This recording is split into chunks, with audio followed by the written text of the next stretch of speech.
reminded me, another of those themes coming throughout the conference about research. One of our objectives was to in a way showcase the fact that event festival research is up there.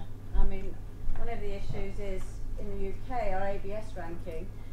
Leo's started a new journal that we're having a special edition on festival experience from this conference, but it takes a number of years to get it up the rankings, and so we're relying on you to with our other journals that we've got to do that. But as Leo's title suggests, that he might feel that we've got some way to go to actually compete, but we'll find out what you've got to say and what action we're going to take afterwards. So thank you, Leo. Thanks very much, Colin, and having been a visiting professor at Bournemouth for a number of years now, it's always a delight to come back down the south coast here. But thanks very much to Carolyn, to Julie, who's not here, for the invitation and opportunity to revisit Bournemouth and present at this conference. Obviously, since I've joined the dark side in government, my status has gone right down. That's why I've been given the graveyard shift at this conference. So obviously, people in government, you're making your point. We're not welcome at these things. It is a delight to be here. In terms of this afternoon's presentation, it'll actually follow on from some of the things that Stephen Page said the other evening and Don Getz yesterday. So there's some consistency between that.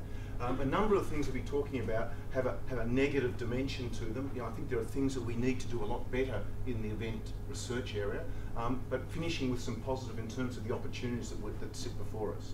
So in terms of the presentation, just the thesis in terms of what I see as the key issues, a bit of background on the state of play of events, some of the things that we've heard about over the last few days, just looking at how tourism, hospitality and events have evolved, because I think that helps explain the research that comes out of those areas, looking at event research specifically, and then some feedback from other editors of non-event journal that spoke to over the last couple of weeks, getting their view in terms of how they see event research going, and then ways to move forward. So I guess my thesis here is that for events to truly realise their potential and be seen as a substantive area, a serious area of research, we need to get back to some of the core disciplines, and we need to be more holistic in focus. And so I think these are the things that I think will really underpin the success, the long-term success of event research. Now, in terms of the state of play, people talk about, oh, it's the flavour of the month. Well, Professor Getz has been around forever talking about events here. You know, it's been the flavour of the month for a long time now. It's been a very popular field. What we've seen in recent years is this proliferation of programs in Australia, the UK, the US to a lesser extent, etc. And what's happened is it's actually hidden the decline in a lot of the tourism programs. A lot of the tourism programs around the world have actually slumped. And the rise of event education has actually hidden that decline. You know, it's been a major change. And event programs have basically become the cash cows in a lot of faculties. That the money that's coming in through students in the event area is actually subsidising departments. It's playing a really important part. What we're seeing is there's an increasing number of event PhD graduates. There's a large number of people that are doing their PhD in this area, and they're graduating. We're seeing event conferences such as this, a number of event conferences all around the world on a regular basis. Event journals, you know, started with the journal that Don started. In those days, Festival Management and Event Tourism, now Event Management, and with a number of others, including the one that I co-edit, have come onto the scene. And there's a range of really enthusiastic people in the event space. People at this conference, there's been a real buzz here in terms of enthusiastic young researchers and educators in this field, and that gives you a real buzz, even to old-timers such as me. But some of the downsides, I guess, that we need to put forward is that, and we've seen at this conference, concerns about where are the jobs going to be for a number of the people coming through here, and the starting salaries. We heard yesterday, 18,000 quid for some of the graduates coming out out of the event programs. Now that's a tough gig. Unless we can do something about that, we've got some problems down the track. Now we've got this other issue that a lot of the practitioners see the courses as too academic. Now it's not really giving us what we want, and the traditional academics are seeing the courses as far too practical. So there's a real mismatch between how the practitioners and how traditional academics regard these courses. In the event journalist space, the event journals are either unrated or lowly rated. Now this is becoming a real challenge because for most of you, to get promotion, you've got to publish in the top rated journals. So publishing in a lowly rated or unrated journal, you're basically giving the piece away. You've got to strive for those top ranked journals, and that's going to be a real problem. And there's still many people that see us as the poor relation of tourism. You know, and that's a view that some people have. Now, in terms of, if we look back at how tourism evolved, tourism came from more traditional disciplines. The early researchers, the early academics in the tourism area were well anchored in traditional disciplines. They came out of geography and economics and history. There's a whole range of areas that these people came. So they were anchored to core discipline. Now we started to see the tourism industry gain momentum as people started to see the employment opportunities, but also the economic contribution that tourism makes to economies. Now the early specialist journals did have a fairly solid discipline underpinning. Some of that's changed a little bit, etc. And what we've seen over the last 2 decades, a growing number of research professors in tourism. Now that starts to give more credibility to the field because you've got senior researchers full-time in that field. Now, in more recent times, many of the academics in tourism now actually come from tourism. They don't have a strong disciplinary base, so it actually has changed a bit. Now on the other side, just to keep my colleague Andy comfortable here, hospitality was actually always quite different. In hospitality, we had people that were largely chefs working in hospitality, came across to teach. There wasn't a large number of people that had higher qualifications. It was seen as very trade-based early in the piece. So people were then pushed to become, to complete their higher qualifications. And it was a far more practical programs than were tourism. Now that's changed, but on a research side, hospitality has tended to be seen as the poor relation of tourism also. If you look at the journals, there's more of the senior rated tourism journals than there are hospitality journals, etc. And in hospitality, there are some, but there are fewer of these research only professors. So you can see tourism went down one course, hospitality is somewhat different. So where does events fit? Now I'd argue that in terms of events, in many ways, it fits in between, because the event academics have tended to come out of tourism. So they don't tend to have a strong disciplinary base. Tourism is their field of study. But most, there are some exceptions, there have been exceptions to this conference, most of the academics, unlike hospitality, don't have a practical background. So they don't have the hands-on experience that the hospitality academics had, nor do they have the traditional core discipline experience that tourism academics have. Now, in the event education, a lot of it's been focused on training. I think that it's been a stronger training dimension that's come through there, and a lot of the research has been more consulting oriented. I think we'll see. And I guess there's this issue I mentioned before about practitioners seeing the courses as too theoretical, traditional academics seeing it as too practical. So it's really trying to find its way here. Happy at the end for people to take issue with a number of these things, etc. Again, I've talked about the lack of a discipline base, which makes it a bit of a challenge. And in events, there are few, if any, research professors. So in terms of following tourism and having a stronger research focus, events is in a more challenging area.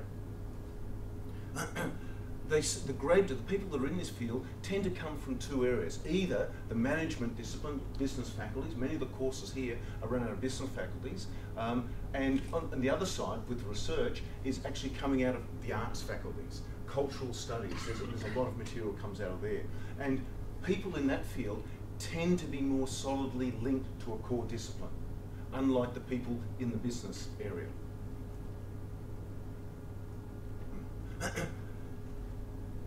Some of the problems here that we're seeing as having been an editor of a journal for some time is that a lot of the work that's put forward is not anchored in a traditional discipline.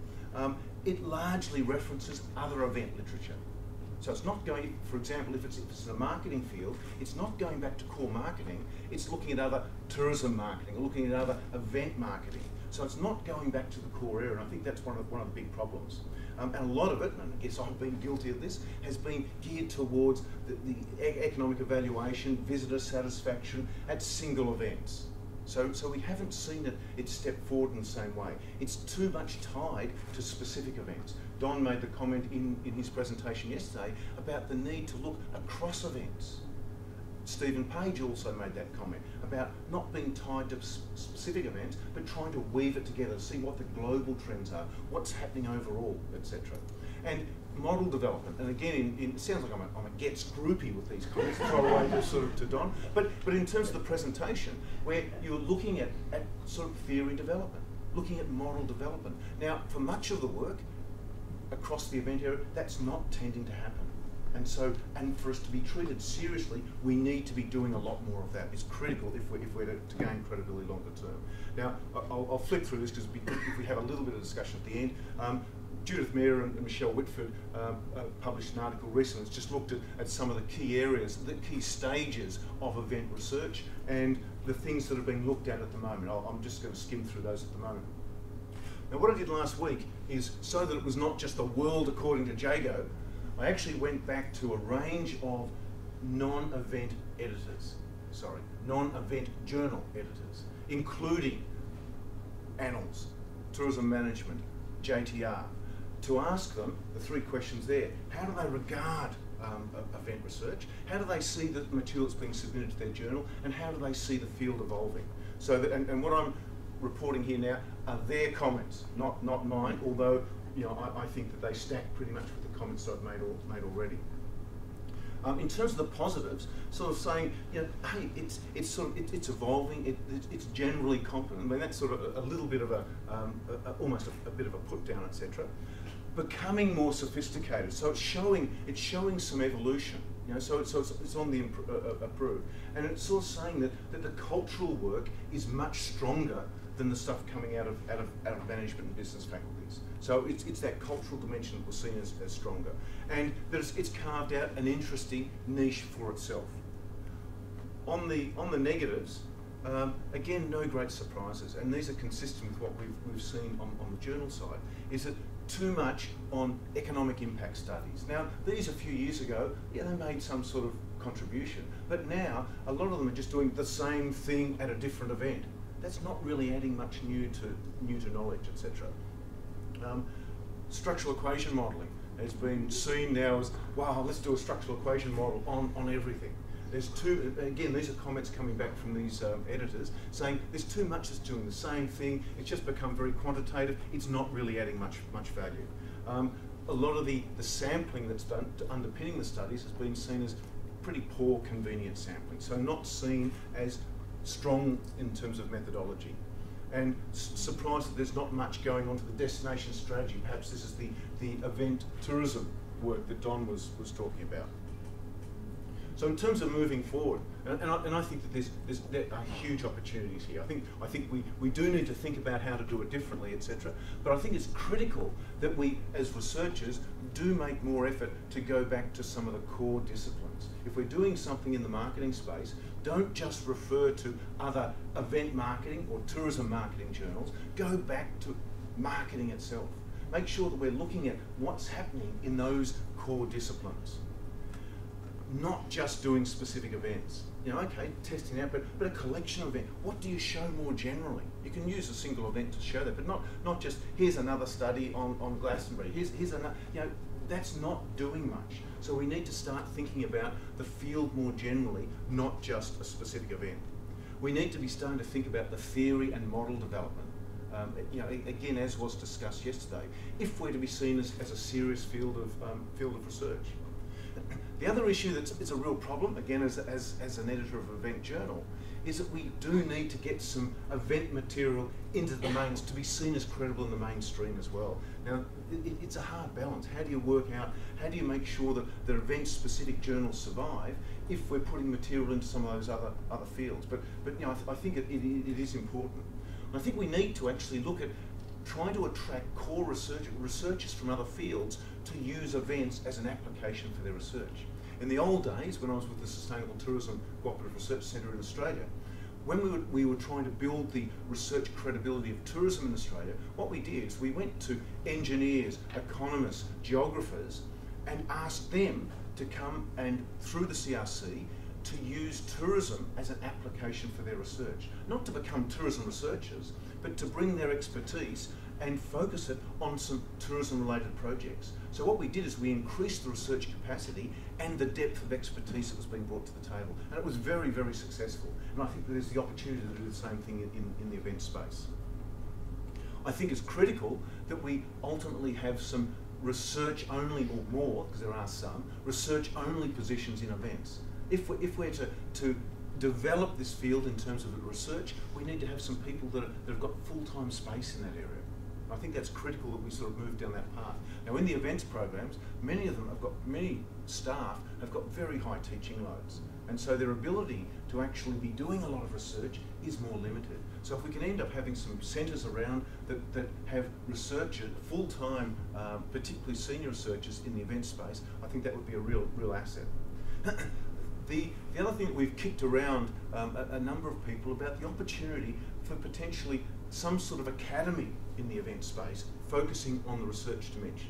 Now, in tourism, there's an Academy of Tourism Studies, but that's almost like a reward for people that have been around forever. Sorry, been around forever. Sorry? They kicked me out. That's right. And it's a reward mechanism almost. So look at me, here I am, aren't I great, etc. What I'm talking about here is something that helps develop the field, that you could have some senior people that could help groom people coming into the field, that become a credible way of promoting the field as a serious area of study. I think there's a real opportunity for that. And realistic, we do need to end up getting almost like a special issue of one of the mainstream journals with some really high quality event research material that makes a substantial contribution that can really enhance the credibility of the field. And I guess the bottom line is capitalising on the incredible enthusiasm. In terms of the people in the event space, I just find the people incredibly motivated, incredibly passionate about what they're doing. Now, it's difficult because so many have got very high teaching loads, etc. And having run research centres, as have a number of other people here, a lot of the research that's run, unfortunately, is consulting type work, which is great. It's great for industry, great to make that connection, but it's very difficult to get high quality research outcomes from that. So we've got to find a way of balancing that. So I think that the future has got a substantial field, a substantial potential to realise, and I think it can, but I do think that we need to make those key changes. I think we need to go back to core disciplines. I think we need to be looking at more of the macro, and we need to be looking at theory development, etc. So I've raced through that fairly quickly because if there's a chance, anyone's got some questions or discussion on that, Carolyn, I'd be delighted to take it on board. Thank you very much.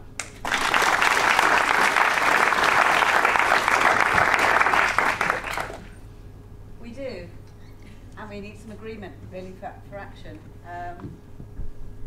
We talked about it, the final panel at the Global Events Conference in Leeds.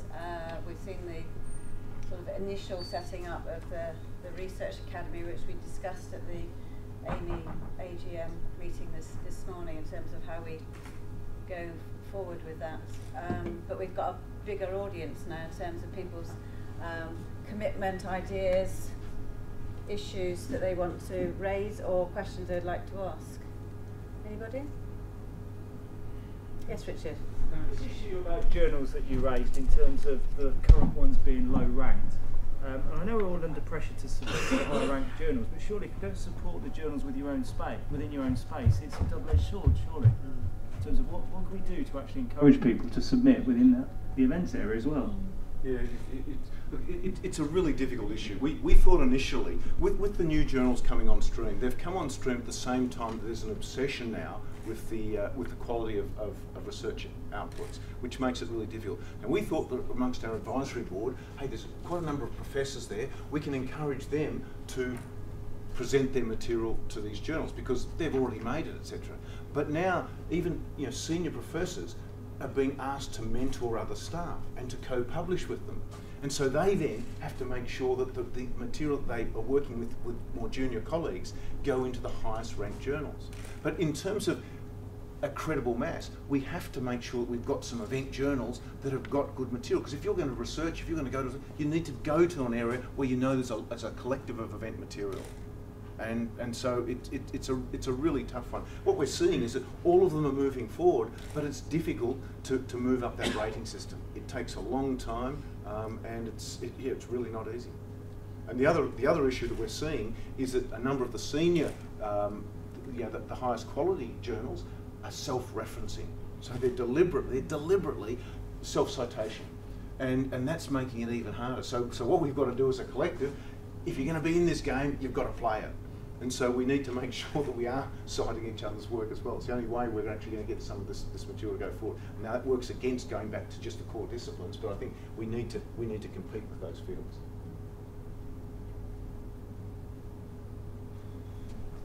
Sorry, I'm objecting. Leo, you're talking about core disciplines. I mean, what exactly do you mean by that? And the other question is, if we keep going back to the core disciplines, when is event management going to eventually be seen as a core discipline? So there's a dichotomy there in terms of, if we're talking about getting more credibility and increasing our reputation, event management has to be able to stand alone as a viable field of research. I regard core disciplines as going back to marketing, to management, to economics, etc., to geography, etc.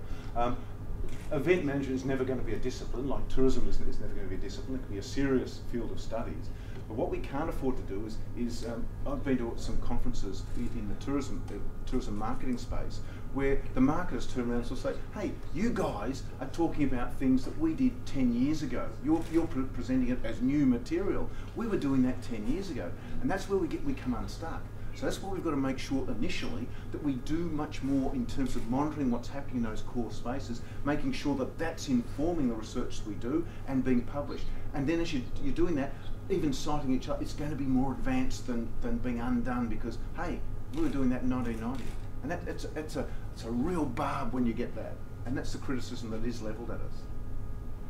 Has everyone, sorry, I'm going to ask, that. Has everyone asked that? Because I felt that the breakout sessions this week is multidisciplinary, with people from knowledge management to psychology to consumer behaviour to methodologically different from ethnography to statistical analysis.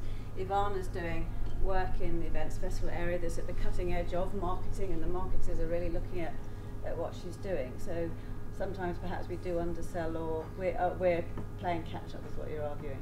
Well, I think that we've got people who've got some tourism or events background that will often have some specialisations there, but they're not necessarily anchored in those fields. There are a number of people around that are very good. They're really on top of that field, but there's many that are not. So I think we need to be specialised in events, but make sure that it is really well informed by what's happening in the core field. It's just critical. Can I just ask your opinion? Can I just ask your opinion about how you're going to improve the quality of research outputs through getting funding for research, and how that will happen when it's going to be difficult to get Research Council funding, for example, for some of this work? So how do you make that leap? In terms of Research Council funding, tourism events, they don't play. It's very difficult. In Australia, the Australian Research Council funds are almost impossible to get within the tourism space. I showed a presentation earlier in the week where, compared to agriculture, our level of funding was negligible. but once you start, if you can get industry funds, if the university is prepared to contribute, to get some research-only positions, that you've got people that can make that contribution. They've got the time, the headspace that can start to help build the field. They can then take on more PhD scholars to make sure they're well anchored, and the field does start to evolve. Through the CRC in the tourism space in Australia, once we had that, we started to really develop in that area. We didn't do everything we should have done, but it actually went forward very substantially, and particularly with you know, a large coterie of PhD scholars that were really doing cutting edge stuff. Because the PhDs is where it's really happening. I never usually need the microphone. No, it's I'll all right. stick to the tradition. I really enjoyed the discussion, and I think this will go on a long time. 2 points I'd like to make. I don't think it's the context of events that's the issue. It's the methodology and the lack of a theoretical underpinning. It's also quite interesting that other disciplines are coming into events, particularly people on the fringe of cultural studies and sociology. Look at the material that's come on the Olympics, that has come from outside. So we've got a great context for our research, but where it might be weak is there's been a lack of both theoretical development and research methodology. If those two improve, then I think that's where we've got to work, because then other disciplines will be looking at us for interest. No, I think on both points, I think it's right. I think the other areas, the cultural studies in particular coming in, is fantastic. But I don't think that we actually connect as much as we should. They're quite different areas, and a lot of the people here are from a more business perspective. I don't think that we engage effectively